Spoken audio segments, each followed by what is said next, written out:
नमस्कार, मैं हूं आपके साथ हिमानी नैथानी। शाम 5 बजे की शुरुआत करेंगे इस वक्त की एक बड़ी खबर के साथ, जो कि दिल दहला देने वाली है और इंसानियत को शर्मसार करने वाली खबर दिल्ली से है।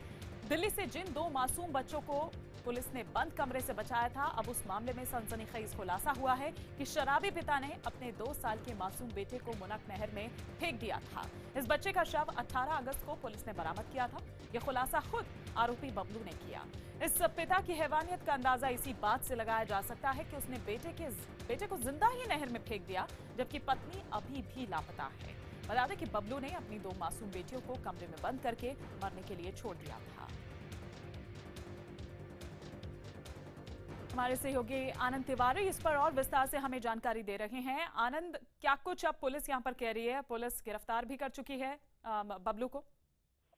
जी देखिए, बिल्कुल एक दिल दहला देने वाली और खौफनाक वारदात सामने आई है, जिसमें एक अहम खुलासा हुआ है। पहले यह खुलासा तो हो चुका है कि आरोपी पिता ने अपने बेटे का न केवल हत्या की, उसे जिंदा नहर में फेंक दिया, लेकिन एक और खुलासा हुआ है कि जिस तरह से 2 मासूम बेटियां घर के अंदर कैद थी, भूखी प्यासी, उसी तरह से ठीक ये जो 2 साल का मासूम लक्ष्य था, जो बेटा था, ये भी भूखा प्यासा घर के अंदर तड़प रहा था अपनी बहनों के साथ। इसे भी इलाज की जरूरत थी, लेकिन जो शराबी पिता था वो तीनों बच्चियों का इलाज, दोनों बच्चियों और बेटे का इलाज कराने में सक्षम नहीं था, और वो जानबूझ के इलाज नहीं करा था शराब की लत की वजह से। और उसके बाद उसने 18 तारीख यानी राखी के दिन उसने जो बेटा है उसको अपने साथ लेकिन आनंद था कहां अब तक ये?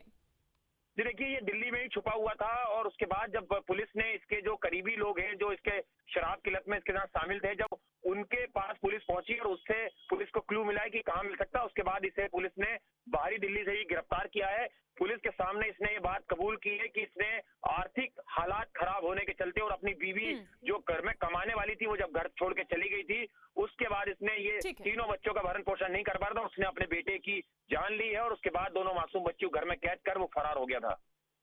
चलिए, तो ये हम तस्वीरें भी दिखा रहे हैं बबलू की। 2 साल के बेटे को नहर में इसने जिंदा फेंक दिया। उसके बाद 18 अगस्त को राखी वाला दिन, जिस तरह से हमारे सहयोगी हमें बता रहे थे, उस दिन इस बच्चे का शव बरामद हुआ। और इंसानियत को शर्मसार कर देने वाली एक और खबर मध्य प्रदेश के दमोह से है।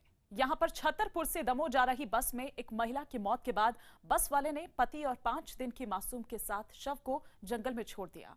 बात इतनी ही नहीं थी, मौके पर पहुंची पुलिस ने भी सीमा विवाद बताकर अपना पल्ला झाड़ लिया।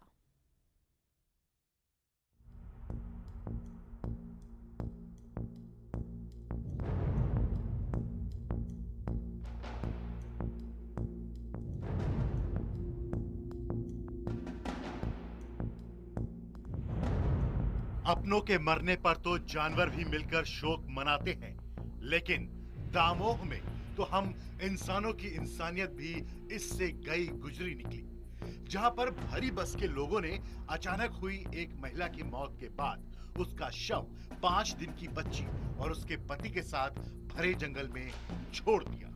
आसमान से पानी बरस रहा था और 5 दिन की दुधमुही बच्ची को लेकर उसका पति मदद का इंतजार करता रहा, लेकिन ना तो सिस्टम और ना ही कोई संस्था मदद के लिए पहुंची। ऐसे में इस परिवार के लिए 2 वकील मददगार साबित हुए। करीब वो आध घंटे से वहाँ पे पड़े हुए थे, उनकी कोई मदद नहीं कर रहा था। फिर हम लोगों ने उनसे पूछा, जब उन्होंने बताया अपना, तो हम लोगों ने एम्बुलेंस बुला के प्राइवेट वाहन से उनको अपने यथावत स्थान बुला कर भेजा। पुलिस तो वहाँ पे स्पॉट पे पहुँच गई थी, 100 डायल को बुलाया गया था, तो उनने खाना पूर्ति एक नाम पता लिख के उसको छोड़ दिया, और कोई शव ले जाने के लिए कोई व्यवस्था भी नहीं की। दरअसल राम सिंह लोधी की पत्नी ने 5 दिन पहले ही बेटी को जन्म दिया था और उसके बाद उसकी हालत बिगड़ गई। गरीब राम सिंह इस निजी बस से अपनी पत्नी को इलाज के लिए दामोह के जिला अस्पताल ले जा रहा था, लेकिन रास्ते में पत्नी की मौत हो गई। लेकिन बस के स्टाफ और सवारियों ने इंसानियत दिखाने के बजाय उसे बच्ची और पत्नी के शव के साथ नीचे उतार दिया। इस तरह की गिरी हुई हरकत करने के बाद भी कंडक्टर बिना सिर पैर की सफाई दे रहा है। पहुंची जब के बाद में हमने भी ये चक्कर लो उतार लो, पैसेंजर भी कह रहे कि भाई साहब उतार लो। अब हम लोग क्या कर सकते हैं उसके लिए, बताओ आप। बोलेरो भी करवाई, बोलेरो में अपन जा कही के बोलेरो आ गई, बोलेरो में ले जाओ आप। बस के स्टाफ और यात्रियों की इंसानियत तो मर गई, लेकिन लगता है हमारे सिस्टम में भी इंसानियत नहीं बची। मौके पर मदद के लिए जब मृत्युंजय हजारी और उनके दोस्त ने 100 नंबर पर फोन किया तो पुलिस भी पहुंची, लेकिन वो ये कहकर लौट गई कि जिस जगह शव उतारा गया है वो उनका क्षेत्र नहीं। आम लोगों की सड़क पर लोगों की मदद करने की नसीहत देने वाली पुलिस कैमरे पर बेशर्मी से कह रही है कि मामला उनके क्षेत्र का नहीं था। वहाँ पे हमने मौके पे तस्दीक किया था तो हमारे इलाके की घटना नहीं पाई गई। वो जो है नरसिंहगढ़ चौकी थाना दमोह देहात के अंतर्गत में पड़ती है। पहले उड़ीसा के कालाहांडी में इंसानियत को शर्मसार होते देखा और देखा कि किस तरह से सिस्टम इंसानियत पर भारी है। अब मध्य प्रदेश के दामोह में इंसानियत को मरते हुए देखा। ऐसे में मध्य प्रदेश के मुख्यमंत्री शिवराज सिंह से सिर्फ इतना सवाल है कि आम लोगों पर तो नहीं, लेकिन क्या अपने उन पुलिस वालों पर कार्रवाई करेंगे जो मदद के लिए तो पहुंचे, लेकिन सीमा विवाद बताकर इस गरीब को शव के साथ जंगल छोड़ गए। और इधर दिल्ली में छेड़छाड़ जैसे मुद्दे पर भी लोग तमाशबीन बन जाते हैं। मामला ज्योति नगर का है, जहां पर जब एक युवक ने साहस दिखाकर छेड़छाड़ का विरोध किया तो तकरीबन 25 गुंडों ने उसकी सरेआम पिटाई कर दी, लेकिन भरी भीड़ तमाशा देखती रही। और तो और पुलिस वाले भी मूक दर्शक बने रखे। ये पूरा मामला जो है वो सीसीटीवी में कैद हो गया।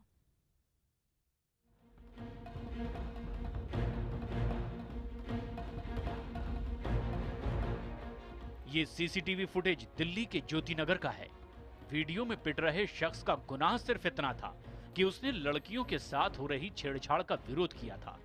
इसके बाद 25 की तादाद में मनचले आलोक देसाई नाम के शख्स पर टूट पड़े। पहले तो आरोपियों ने आलोक की गाड़ी की चाबी निकाल ली और फिर उसको गाड़ी से बाहर खींचकर लाठी डंडों से पीटना शुरू कर दिया। इस दौरान वहां एक पुलिसकर्मी भी मौजूद था जो बीच बचाव करने के बजाय फोन पर ही बातें करता रहा। पुलिसकर्मी की मौजूदगी के बावजूद आलोक को इस कदर पीटा गया कि उसके पूरे शरीर पर चोट के निशान अब भी दिख रहे हैं। बताया जा रहा है कि जन्माष्टमी के मौके पर भीड़ भाड़ को देखते हुए दूसरे इलाके के कुछ लड़कों ने लड़कियों से छेड़छाड़ शुरू कर दी। इसी दौरान वहां से निकल रहे आलोक ने जब ऐतराज जताया तो आरोपियों ने उसकी जमकर धुनाई कर दी। जो कॉलोनी के बाहर के हैं वो वहाँ पे लड़कियाँ छेड़ रहे थे, बदतमीजी कर रहे थे लोगों से। तो हमने उन्हें जाके बोला कि ये तरीका गलत है आपका और इस तरीके से आपको बिहेव नहीं करना चाहिए और आप कॉलोनी के नहीं हैं, कॉलोनी के बाहर जाइए आप।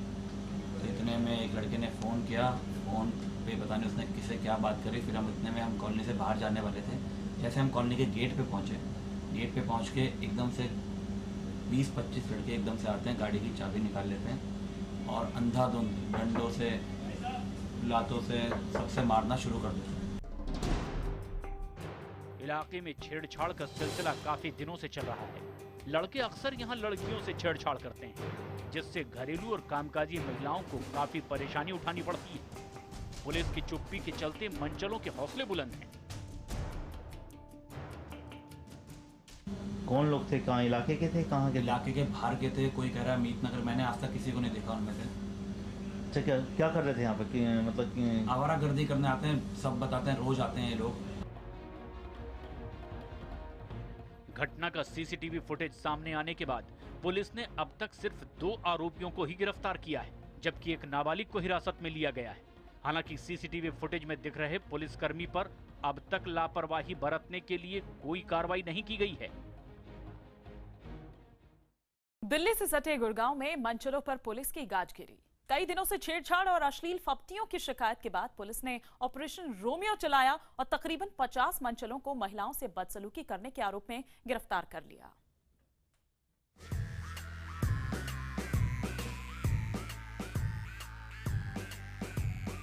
मॉल्स होने के चलते भीड़भाड़ वाले गुरुग्राम के एमजी रोड इलाके में अचानक अफरा तफरी मच गई।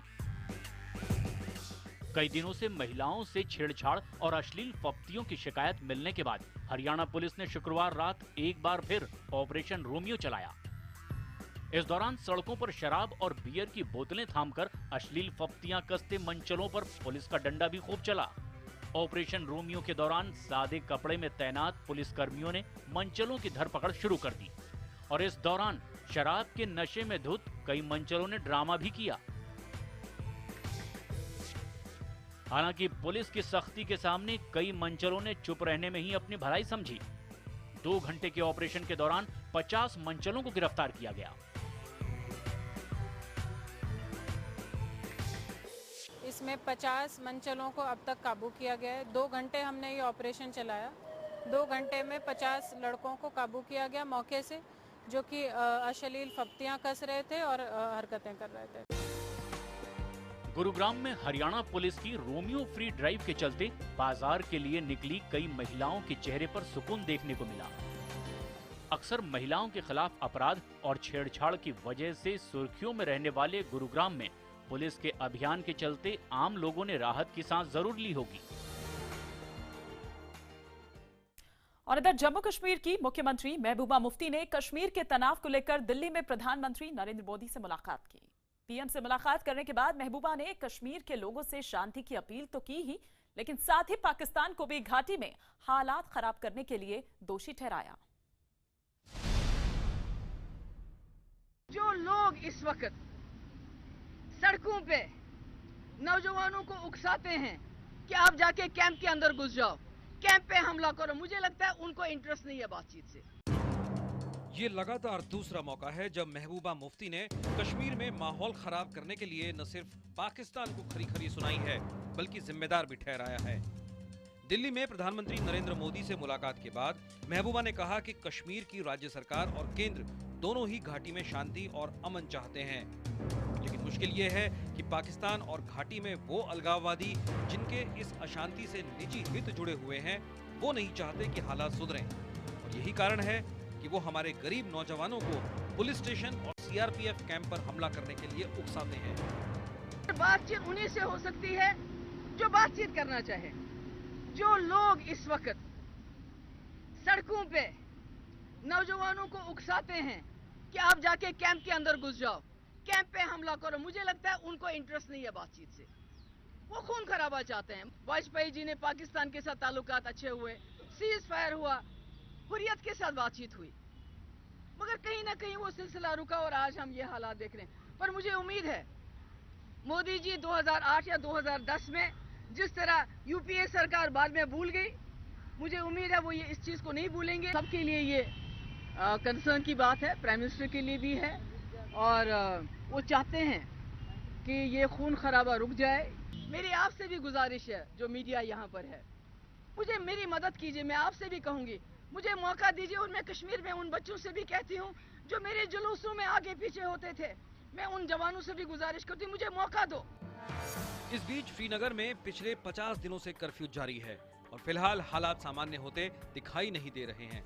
शांति की पहल के लिए अब सितंबर के पहले सप्ताह में सर्वदलीय प्रतिनिधि मंडल भी श्रीनगर जा रहा है। केंद्र सरकार ने भी साफ कर दिया है कि आतंकवाद से कोई समझौता नहीं किया जा सकता है। That there is no compromise as far as terrorism is concerned and as far as the safety and the security of the common people is concerned. B, the government is keen that no harm should come to innocent people, particularly the children and youth. इस बीच विपक्ष का कहना है कि घाटी में बढ़ रहे तनाव को कम करने के लिए जो भी कदम सरकार की तरफ से उठाए जा रहे हैं वो नाकाफी है और नहीं इससे मसला हल होने जा रहा है। देखिए, ये जिम्मेवारी तो केंद्र सरकार और राज्य सरकार की बनती है, और राज्य सरकार और केंद्र सरकार ने अपनी जिम्मेवारी नहीं निभाई है। इसी के कारण आज 48 दिन हो गए, परिस्थिति इस तरह की बनी हुई है। The situation on the ground is entirely different. She can say anything and get away with it, and unable to deliver anything tangible for the time she has been the chief minister, over a year now. Kashmir में 8 जुलाई से लगातार curfew जारी है। इस दौरान हुई हिंसा में अब तक 70 लोग मारे जा चुके हैं और 10,000 से ज्यादा लोग घायल हुए हैं, जिसमें अकेले 4,500 सुरक्षा कर्मी हैं। पिछले दिनों खुद गृहमंत्री भी श्रीनगर गए थे और अब महबूबा दिल्ली के दौरे पर आई हैं। ऐसे में सवाल यही है कि क्या इस दिल्ली दौरे के बाद कश्मीर की मुश्किल का कोई हल निकलेगा?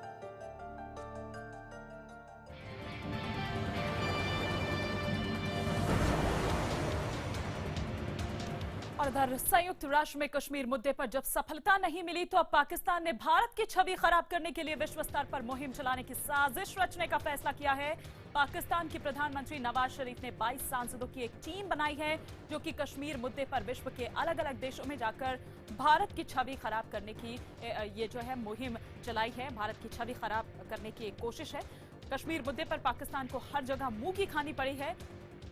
इधर अगर हम यहां तक अमेरिका की बात करें तो अमेरिका ने भी ये कहा है कि कश्मीर जो है वो द्विपक्षीय मुद्दा है, लेकिन पाकिस्तान इससे सीख नहीं ले रहा है। अब उसने ये एक नई साजिश चली है। इस खबर पर हम और विस्तार से जानकारी लेते हैं। हमारे सहयोगी प्रणय उपाध्याय हमारे साथ जुड़ चुके हैं। तो प्रणय, अपनी कोशिशों से बाज नहीं आएगा जिस तरह की नापाक कोशिश हर बार करता है पाकिस्तान। देखिए, पाकिस्तान ने एक नई कोशिश की है। वो 22 सांसदों का एक प्रतिनिधिमंडल वर्ल्ड टूर पे भेज रहा है। खुशी होगी इन सांसदों को कि इसी बहाने उन्हें वर्ल्ड टूर करने का मौका मिल जाएगा। लेकिन जहां तक भारत और पाकिस्तान के बीच कश्मीर मुद्दे का सवाल है, पाकिस्तान कई बार ये मुद्दा उठाता रहा संयुक्त राष्ट्र संघ में। और पिछले साल तो जब पाकिस्तान के प्रधानमंत्री नवाज शरीफ ने इस मुद्दे को उठाया था तो उन्हें कोई समर्थन का एक सुर तक नहीं मिला था। लेकिन उसके बावजूद पाकिस्तान ये कोशिश करता रहा है। और पिछले कुछ दिनों के दौरान यदि हम हिमानी देखें तो एपेक कंट्रीज हों, चाहे OIC कंट्रीज हों, चाहे P5 के जो यूनाइटेड नेशन सिक्योरिटी काउंसिल के सदस्य देशों के राजदूत हों, सबको बुलाकर पाकिस्तान ने कश्मीर के हालात के ऊपर चर्चा की, बताया। बहुत सारी अपने तरफ से जो कह सकते थे वो सारी बातें उन्होंने कही। लेकिन जहां तक अंतर्राष्ट्रीय समर्थन का सवाल है, फिलहाल तो कोई समर्थन उन्हें नजर नहीं आ रहा। न किसी देश ने, हर तरफ से यही सुर सुनाई देता है कि भारत और पाकिस्तान को इस मामले का शांतिपूर्ण हल बातचीत निकालना चाहिए। और बातचीत की भी बात अगर कहें तो बातचीत के मुद्दे पर जो बात होनी चाहिए, आतंकवाद एक बड़ा मुद्दा है भारत और पाकिस्तान के बीच में, और कश्मीर में आतंकवाद एक मुद्दा है। लेकिन उस पर बात करने से पाकिस्तान पीछे हटता है और ये सारी कोशिशें कर रहा है। बिल्कुल प्रणय, तो कश्मीर मुद्दे पर ये एक नई साजिश जो चली जा रही है भारत के खिलाफ पाकिस्तान की ओर से। आगे बढ़ेंगे, इधर बात करेंगे यूपी विधानसभा चुनाव से पहले समाजवादी पार्टी के मुखिया मुलायम सिंह यादव ने बाबरी मस्जिद कांड पर विवादित बयान देकर एक सियासी दांव खेला है। मुलायम सिंह यादव ने ये कहा है कि अयोध्या में एकता बचाने के लिए उन्हें 16 की जगह 30 लोगों की भी जान लेनी पड़ती तो वो ले लेते। मुलायम सिंह ने यह भी कहा कि अगर अयोध्या में गोलियां ना चलती तो मुसलमानों का भरोसा देश से उठ जाता। समाजवादी पार्टी के मुखिया का यह भी कहना है कि बाबरी मस्जिद कांड में उन्हें एकता बचाने के लिए ही गोली चलवानी पड़ी थी, जिसके लिए उनकी आलोचना भी हुई थी। माना यह जा रहा है कि विधानसभा चुनावों से पहले मुस्लिमों को लुभाने के लिए मुलायम सिंह ने इस तरह का बयान दिया है। अयोध्या एक ऐसा घटना हो गई, वो हमेशा इतिहास में रहेगी। बहुतों को पता नहीं है कि अयोध्या में क्या हुआ था, लेकिन जो गोली चली हमारे सुरक्षा बलों की तरफ से, अगर मस्जिद को गिर जाने देते तो हिंदुस्तान का मुसलमान महसूस करता कि हमारे धार्मिक स्थल भी नहीं रहेंगे, तो इस देश की एकता के लिए वो खतरा पैदा होता। और हम विश्वास दिलाते हैं, मुझे पता हो गया था कि मुसलमान को नौजवानों ने रास्ते नहीं दी कि जो हमारी मस्जिद ही गिरेगी, हमारे धर्मस्थल ही नहीं रहेंगे, तो हिंदुस्तान में रहने का कोई औचित्य नहीं है। इससे वो भी देश की एकता के लिए। और मैंने लोकसभा के अंदर भी कहा था, माननीय अटल जी 16 जाने तो कम थी, अगर 30 भी जाने जाती देश की एकता के लिए तो 30 को गंवाना पड़ता है। और इसी मुद्दे पर शाम 6 बजे आप देख सकते हैं एक बहस।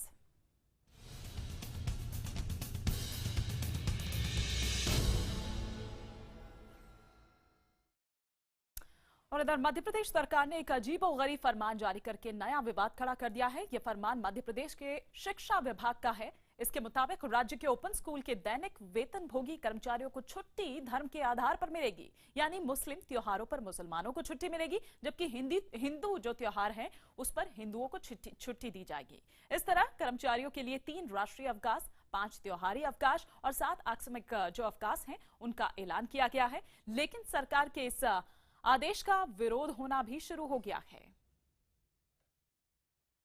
अभी तक छुट्टी होती तो हम लोग मिलजुल के मनाते थे, एक दूसरे के घरों पे जाते थे हम। तो इस तरीके से अगर हम लोग को बांटेंगे वो तो मतलब हिंदुस्तान पाकिस्तान की लकीरें खींच रहे हैं यहाँ पर। छुट्टियाँ मिलती थी जैसे शासन की तरफ से, तो अब जो है हमको 5 छुट्टियाँ कर दी।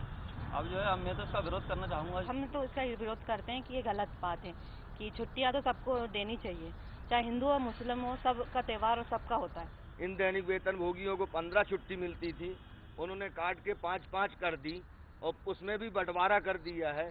ये इतिहास में पहली बार, आज़ादी के इतिहास में मैंने पहली बार देखा है। ये सफर हमारा जारी है, फिलहाल हमें यहाँ पर रुकना होगा एक ब्रेक के लिए।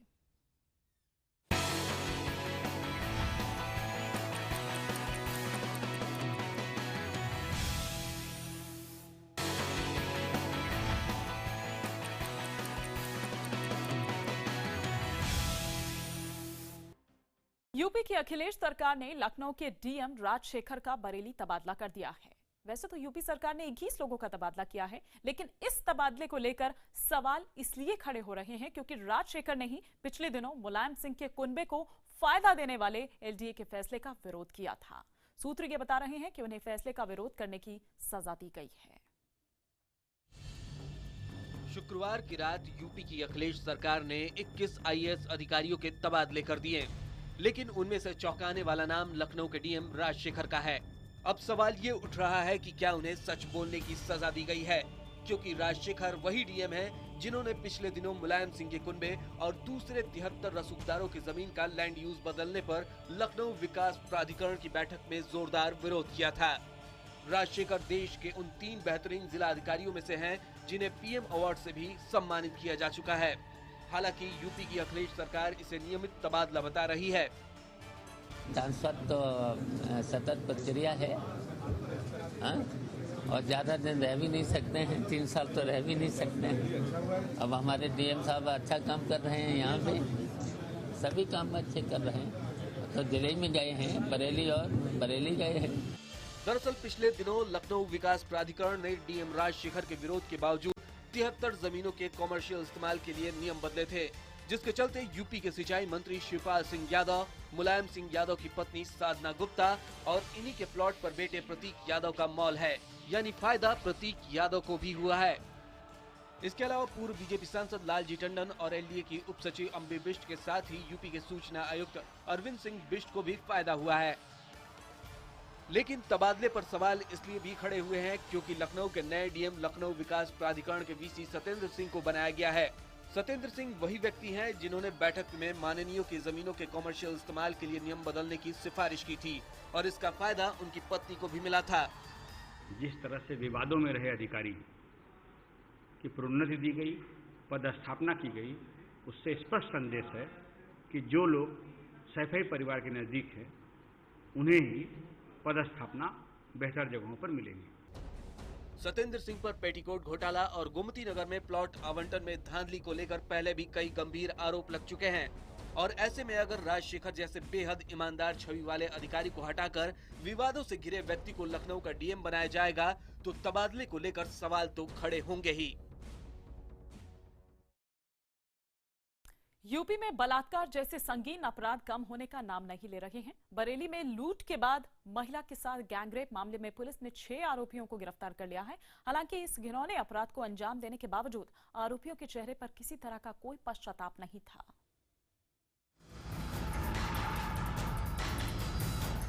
यूपी के बरेली में पुलिस की गिरफ्त में मुस्कुराते दिख रहे 6 लोग लूट और महिला के साथ गैंग रेप के आरोपी हैं।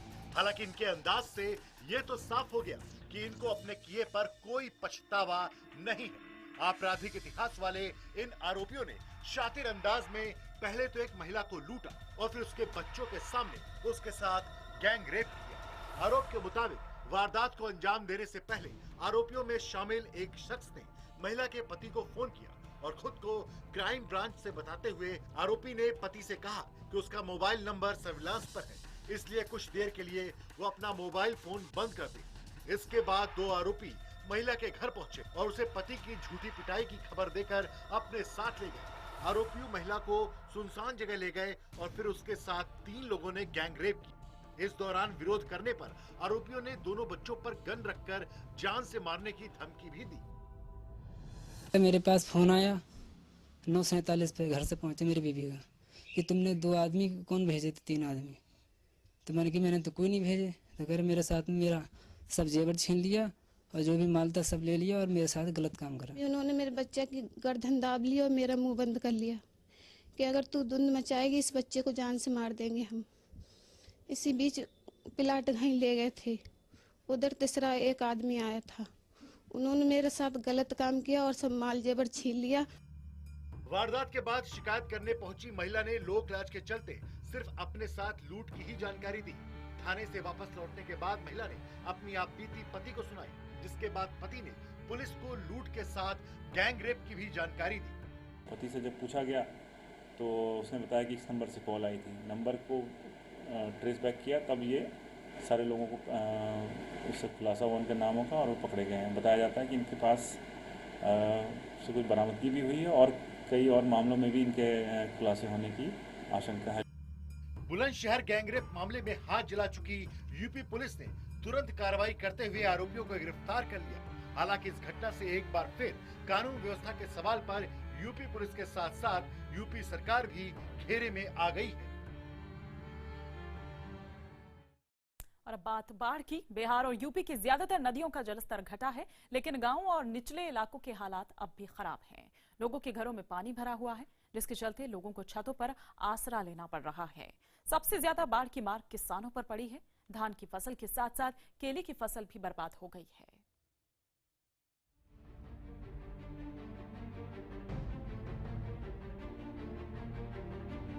बिहार के मुंगेर, खगड़िया, हाजीपुर, सारण में नदियों का जलस्तर घटने के बाद भी बाढ़ के हालात हैं। लोग पलायन कर सड़कों, रेलवे ट्रैक और घरों की छत पर आसरा लेने को मजबूर हैं। बाढ़ पीड़ितों में गुस्सा इस बात को है कि राहत के नाम पर सिर्फ 2 किलो चूड़ा और गुड़ दिया गया, जबकि पीने का पानी नसीब नहीं हो रहा। 2 किलो चूड़ा देलकै, ओते लोग में की होते, बेदरा खाइ छै, बेदरा खाइ छै। इतना दिक्कत छै, आब एकरा से बढ़ के की छै? सरकार कहथिन हमरा वोट दे, वोट देबै, हमें अखनी डूबबे करै छी, हमरा कोई रक्षा नहीं करथिन तो हमें वोट बिहान केना देबै? हाजीपुर में बाढ़ ने किसानों को रोने पर मजबूर कर दिया है। लाखों रुपए के केले की फसल पानी में डूबने से बर्बाद हो चुकी है, जिसके चलते किसानों के सामने भूखमरी के हालात पैदा हो गए हैं। लाखों बीघा केला खत्म हो गया, करोड़ों रुपया का संपत्ति बर्बाद हो गया, केला के खेती से मुच्चा बर्बादी हो गया। सारण के दिगवारा पावर सब स्टेशन में बाढ़ का पानी घुस जाने से कई इलाके अंधेरे में डूबे हुए हैं। लोगों को मोबाइल चार्ज करने के लिए 10 रुपए चुकाने पड़ रहे हैं। यूपी की गंगा, यमुना, गोमती समेत सभी नदियों का जलस्तर कम हुआ है, लेकिन बाढ़ के हालात कई इलाकों में अब भी बने हुए हैं। बाढ़ के हालात और समस्याओं का जायजा लेने के लिए यूपी के मंत्री शिवपाल यादव ने प्रभावित इलाकों का हवाई सर्वे किया। अब वहाँ पर सभी लोगों को सुरक्षित स्थान पर पहुँचाया जा रहा है और पूरा जिला प्रशासन को आदेश दे दिए गए हैं सबको सुरक्षित स्थान पर पहुँचा करके उनके खाने से लेकर के दवाओं से लेकर के सभी व्यवस्था उनकी ठीक से करा दी जाए। मैदान के अलावा पहाड़ी राज्य हिमाचल के मंडी और कुल्लू में बरसात की वजह से कई स्थानों पर जनजीवन अस्त व्यस्त हो गया है। नदी नाले उफान पर हैं, जिसके बाद प्रशासन ने अलर्ट जारी कर लोगों से नदी नालों के किनारे न जाने की अपील की है। इतना ही नहीं, बारिश के चलते कई जगह भूस्खलन से घरों को नुकसान पहुंचा है। अभी तक पूरे जिला में इस बरसात के सीजन के दौरान तकरीबन 14 करोड़ के आसपास का नुकसान आंका गया है। उसकी विस्तृत रिपोर्ट कुछ दिनों में आ जाएगी, बट अभी प्रिलिमिनरी जो एस्टिमेशन है उसके मुताबिक सरकारी और निजी सबको मिला के तकरीबन 14 करोड़ का नुकसान आंका गया है। बाढ़ का पानी कम होना शुरू हुआ है, लेकिन साथ ही कई तरह की समस्याएं भी शुरू हो गई हैं।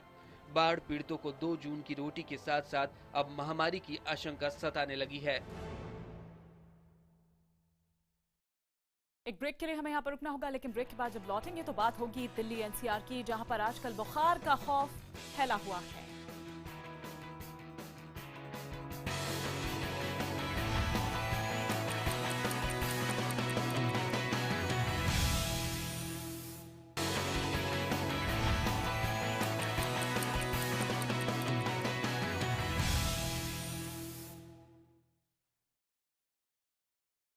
दिल्ली एनसीआर में वायरल चिकनगुनिया, डेंगू का खौफ लगातार बढ़ता जा रहा है। अस्पतालों में मरीजों की संख्या लगातार बढ़ रही है। इस बीच नोएडा के एक ही गांव में 12 लोगों की मौत के बाद स्पेशल मेडिकल कैंप लगाया गया है।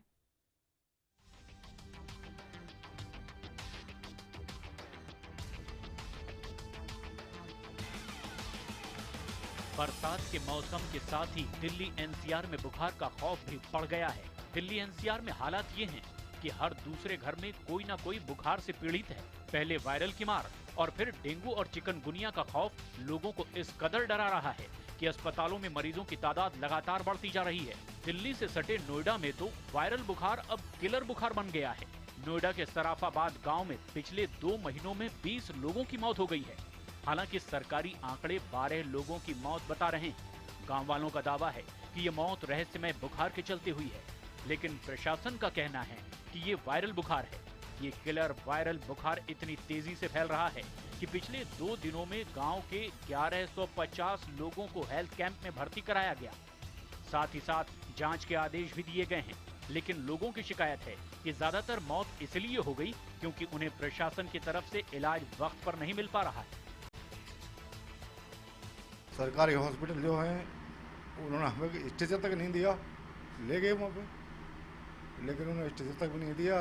अपने बच्चे जो उनसे गोद में ले उठा के लेके हैं और वहाँ जाके डॉक्टर भी मतलब अच्छी बात नहीं करते, उल्टा सीधा बोलते हैं सब। क्यों भीड़ कर रखी है यहाँ, क्या कर रहे हो, आपका क्या है? कोई रहस्यमय नहीं है। जब तक आप किसी बीमारी को ना पकड़ पाएँ तब तो आप उसको कुछ भी बोलते हैं, लेकिन जब आप किसी सही डॉक्टर के पास पहुँच जाएंगे और तो डायग्नोसिस तो कुछ ना कुछ होना है। साथ में उनको कुछ बीमारी रही है सबको, तो उस तरह से डेथ हुई है ज़्यादातर लोगों को। 1-2 पेशेंट जिनका वो अस्पताल नहीं गए हैं, कहीं इलाज नहीं किया और एक ही दिन में डेथ हो गई है, तो उनकी हिस्ट्री नहीं मिली। अभी आज भी लोग लगे हैं लगाने खोजने में। वहीं दूसरी तरफ अकेले राजधानी दिल्ली में अब तक 311 डेंगू और 20 चिकनगुनिया के मामले सामने आए हैं। इनमें से 83 मरीज पिछले 1 हफ्ते में ही अलग अलग अस्पतालों में भर्ती हुए हैं। अब तक जो मामले सामने आए हैं वो ऐसे मरीजों के हैं जो अस्पताल पहुंचे हैं। आशंका है कि आने वाले दिनों में दिल्ली एनसीआर में इस तरह से मरीजों के आंकड़े और बढ़ सकते हैं। इस बीच मरीजों से टेस्ट के नाम पर मनमानी वसूली कर रहे निजी अस्पतालों पर दिल्ली सरकार ने नकेल कसी है। दिल्ली सरकार ने आदेश जारी करते हुए साफ कर दिया है कि वायरल चिकनगुनिया या डेंगू के टेस्ट के लिए 600 रुपए से ज्यादा की फीस नहीं ली जा सकती। दिल्ली सरकार की ओर से जो 600 रुपये डेंगू के लिए था, वही 600 रुपया चिकनगुनिया टेस्ट के लिए मैक्सिमम रेट किया गया। उससे कम ले सकते हैं, ज़्यादा नहीं ले सकते। अप्लाई कब से होगा ये ऑर्डर कर चुके हैं हमने, परसों दोबारा ऑर्डर किया, क्योंकि टेस्ट तो सेम ही होता है, परंतु चिकनगुनिया कर दिया तो लोगों को लगता था कि शायद ये अलग टेस्ट होगा। सेम टेस्ट है। दरअसल वायरल डेंगू और चिकनगुनिया जैसी बीमारियों के शुरुआत लक्षण तकरीबन एक जैसे होते हैं।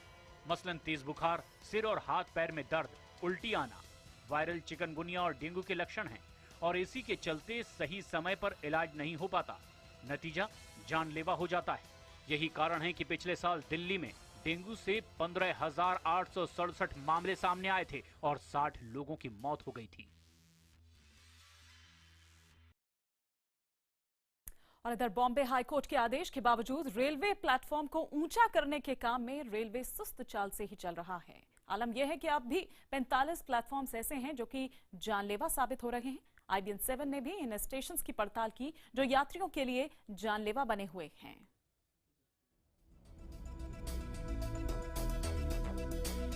मुंबई की ये वो तस्वीरें हैं जो किसी के भी रोंगटे खड़े कर सकती हैं। मुंबई की लाइफलाइन कहे जाने वाली लोकल में इस तरह के हादसे अब रोजमर्रा की बात होती जा रही है। रोजाना औसतन 10 लोगों की मौत इसी तरह के हादसों से होती है।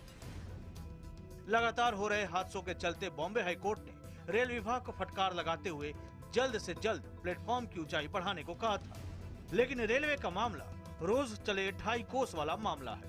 IBN 7 की टीम ने पड़ताल करनी शुरू की तो पाया कि अभी 45 रेलवे स्टेशन ऐसे हैं जहां पर ट्रेन और प्लेटफॉर्म के बीच बड़ा गैप है और हादसों को न्योता दे रहे हैं। वेस्टर्न लाइन के Andheri, Borivali, Goregaon, Jogeshwari, Elphinstone road, Bandra, lower Parel, Dadar, Santa Cruz, Vile Parle, Virar ऐसे स्टेशन हैं जहां प्लेटफॉर्म और ट्रेन के बीच में बड़े गैप है। इसके अलावा सेंट्रल और हार्बर लाइन के कलवा, कुर्ला, मुंब्रा, दीवा, डोंबिवली, दादर, मानखुर्द, CST, खोपोली, करजन, बदलापुर, टीटवाला, रे रोड, कॉटन ग्रीन, मस्जिद, भाईखला रेलवे भी इसी तरह से यात्रियों के लिए खतरनाक है। ऊंचा हो जाएगा तो आदमी बचेगा ना, गिरेगा तो प्लेटफॉर्म पर जाएगा, गैप नहीं रहेगा तो अंदर नहीं जा पाएगा। उतरते समय थोड़ा पाँव में आता है, हचक जैसा लगता है। या कभी कहीं ज़्यादा रहता है तो उतरते समय अंदाज़ा नहीं लग पाता है कि क्या है। गैप से लगातार दुर्घटनाएं बढ़ रही है। मुंबई में एवरेज जो है 12-13 पहुंच गया है, जबकि 7-8 था, यानी कि दुर्घटनाएं बढ़ी है। दरअसल इन रेलवे स्टेशनों पर प्लेटफॉर्म की ऊंचाई और लोकल ट्रेन के बीच का फासला तय मानकों से ज्यादा है, जिनकी वजह से किलर गैप बन जाता है। नियमों के मुताबिक प्लेटफॉर्म की ऊंचाई कम से कम 900 मिलीमीटर होनी चाहिए। ज्यादातर प्लेटफॉर्म की ऊंचाई 800 मिलीमीटर या फिर उससे कम है और इसी के चलते सरकारी आंकड़ों के मुताबिक 4 साल में 120 यात्रियों की मौत हो चुकी है, जबकि 175 यात्री गंभीर रूप से घायल हैं। देख सकते हैं कि करीब 11 है, ये देखिए 11 है, और जबकि 5 तक होना चाहिए इसको, इसका एवरेज है 5 तक का, यानी कि डबल मात्रा में जो है इसका गैप का डिफरेंस है। और यही जो गैप है वो लोगों की जान लेता है। दूसरी तरफ रेलवे की दलील है कि वो प्लेटफॉर्म और ट्रेन के बीच के गैप को कम करने के लिए प्लेटफॉर्म की ऊंचाई बढ़ा रहा है, लेकिन बारिश ने इस काम को धीमा कर दिया है। बड़े युद्ध स्तर पर हमारा कार्य जारी है और लगभग हम 88 प्लेटफॉर्म्स पे 88 प्लेटफॉर्म्स पे प्लेटफॉर्म रेजिंग का जो 920 mm तक हम प्लेटफॉर्म हाइट रेज कर चुके हैं और बचे हुए लगभग 57 प्लेटफॉर्म भी हमारा टारगेट है कि हम जुलाई-अगस्त 2017 तक ये पूरा काम कर लें। रेल प्रशासन ने अगस्त 2017 तक प्लेटफॉर्म की ऊंचाई बढ़ाने का काम पूरा करने का लक्ष्य रखा है और यात्रियों से भी अपील की है कि वो चलती ट्रेन से चढ़ने या उतरने की कोशिश न करें।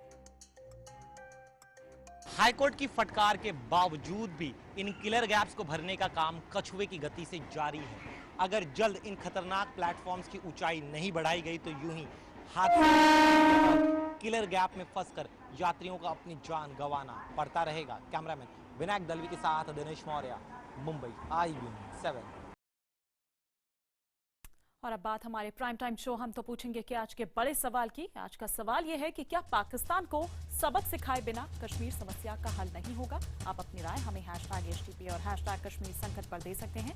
आपकी राय को हम अपने शो में जरूर शामिल करेंगे। तो सुमित अवस्थी के साथ देखना ना भूलें प्राइम टाइम का ये शो हम तो पूछेंगे रात 8 बजे।